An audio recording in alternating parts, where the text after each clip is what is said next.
बगल में पोटली दबाए एक सिपाही थाने में घुसा और सहसा थानेदार को सामने पाकर सैल्यूट मारा।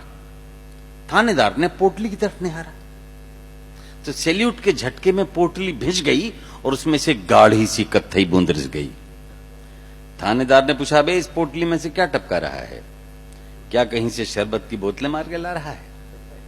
सिपाही बोला, हुजूर इसमें शरबत नहीं है। शरबत नहीं है? हद है, शरबत नहीं है तो क्या शहद है? सिपाही बोला, हुजूर इसमें शहद भी नहीं है। शहद भी नहीं तो क्या है? हुजूर इसमें से तो कोई और ही चीज बही है। और ही चीज तो खून है क्या? अबे जल्दी बता, क्या किसी मुर्गे की गर्दन मरोड़ दी या किसी मेमने की टांग तोड़ दी? अगर ऐसा है तो बहुत अच्छा है, पकाएंगे, हम भी खाएंगे, तुझे भी खिलाएंगे।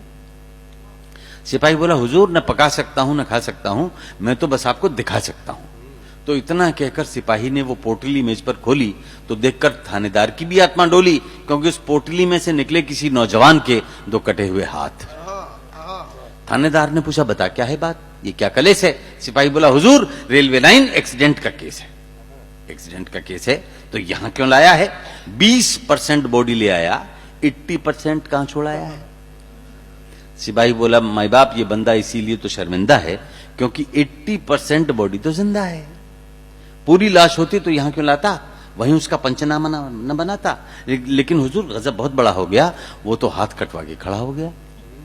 रेल गुजर गई तो मैं दौड़ा, वो तो तना था मानिंदे हथौड़ा। मुझे देख के मुस्कुराने लगा और अपनी ठूंठ बाहें हिला हिला के बताने लगा, ले जा ये फालतू हैं, बेकार है। ले जा ये फालतू हैं, बेकार हैं। और बुला ले, कहां पत्रकार हैं, मैं उन्हें बताऊंगा कि काट दिए। किस लिए? इसलिए कि मैंने झेला है भूख और गरीबी का एक लंबा सिलसिला। 15 साल हो गए, इन हाथों को कोई काम ही नहीं मिला। इसीलिए सोचा कि फालतू हैं, बेकार हैं, इन्हें काट दूं और इस सोए हुए जनतंत्र के आलसी पत्रकारों को लिखने के लिए प्लॉट दूं कि इन हाथों में 15 साल की रोजी रोटी की तलाश है। आदमी जिंदा है और ये उसकी तलाश की लाश है। आदमी जिंदा है, ये उसकी तलाश की लाश है। अरे उठा ले जा, कटवा के भी मैं तो जिंदा हूं, तू क्या मर गया? हुजूर इतना सुन के मैं तो डर गया। जिन्न है या भूत, मैंने किसी तरह अपने आप को साधा, हाथों को पोटली में बांधा, झटके से लाया और यहां चलाया। अब क्या करूं, इनकी रिपोर्ट कैसे बनाऊं? इन्हें जलाऊं या दफनाऊं? थानेदार बोला, मामला सीरियस है, पर जलाने या दफनाने में काहे की बहस है? अरे नादान, आदमी जिंदा है तो दौड़ के जा और पूछ के आ कि हिंदू है या मुसलमान। हिंदू है तो हाथों की चिता बना, मुसलमान है तो दफना। लेकिन सिपाही बोला, हुजूर अब मुझे न भेजें और इन हाथों को अब आप ही सहेजें। थानेदार भी घबरा गया, वो कटे हाथ देख के चकरा गया। बोला, इन्हें मेडिकल कॉलेज ले जा, लड़के इनको देख के नहीं डरेंगे, इनकी चीरफाड़ करके स्टडी करेंगे। पता नहीं इसके बाद क्या हुआ, लेकिन घटना ने मन को छुआ। अरे उस पढ़े लिखे नौजवान ने अपने 2 हाथों को खो दिया। और सच कहता हूं कि टाइम्स ऑफ इंडिया में एक दक्षिणी युवक के बारे में खबर पढ़ के मैं रो दिया और सोचने लगा कि इस खबर को पढ़कर हमारे देश के बड़े बड़े लोग शर्म से क्यों नहीं गड़ गए। अरे आज आपकी ही कृपा से एक अकेले पेट के लिए 2 हाथ भी कम पड़ गए।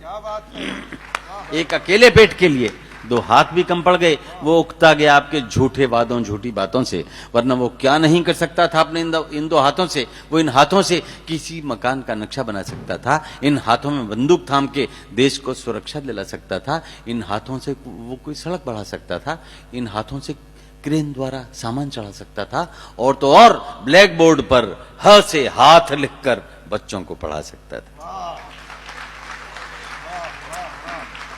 मैं सोचता हूं इन्हीं हाथों से उसने बचपन में तिमाही, छमाही, सालाना परीक्षाएं दी होंगी। इन्हीं हाथों में प्रथम श्रेणी में पास होने की खबर लाया होगा। इन्हीं हाथों से उसने खुशी का लड्डू खाया होगा। इन्हीं हाथों में उसने डिग्रियां सहेजी होंगी। इन्हीं हाथों से उसने अर्जियां भेजी होंगी। और अगर काम पा जाता तो ये निपुता इन्हीं हाथों से मां के पांव भी छूता। खुशी के मौके पे इन हाथों से डपली बजाता, रोते हुए बच्चे को झुंझुना बजा के बहलाता, और किसी खास रात को दुल्हन का मुखड़ा उठाता, रोते हुए बच्चे की गाल सहलाता। लेकिन तूने तो काट लिए मेरे दोस्त, पर तू कायर नहीं है। तू कायर नहीं है क्योंकि तेरी शहादत के पीछे तू कायर नहीं है, कायर होता तो समूचा कट जाता और देश के रास्ते से हमेशा हमेशा को हट जाता। सरदार भगत सिंह ने यह बताने के लिए कि देश में गुलामी है पर्चे बांटे और तूने बेरोजगारी है ये बताने के लिए हाथ काटे। मैं कोई बड़ी बात कह रहा हूं ऐसा तो मुझे भ्रम नहीं है, लेकिन प्यारे तू किसी शहीद से कम नहीं है, तू किसी शहीद से कम नहीं है क्योंकि तेरी शहादत के पीछे लाखों बेरोजगार नौजवानों की कतार है और उस पूरी कतार की यही पुकार है कि हमारे भूखे नंगे परिवारों को रोजी रोटी का इंतजाम दो, हमें काम दो, हमें काम दो, हमें काम दो, हमें काम दो, हमें काम दो।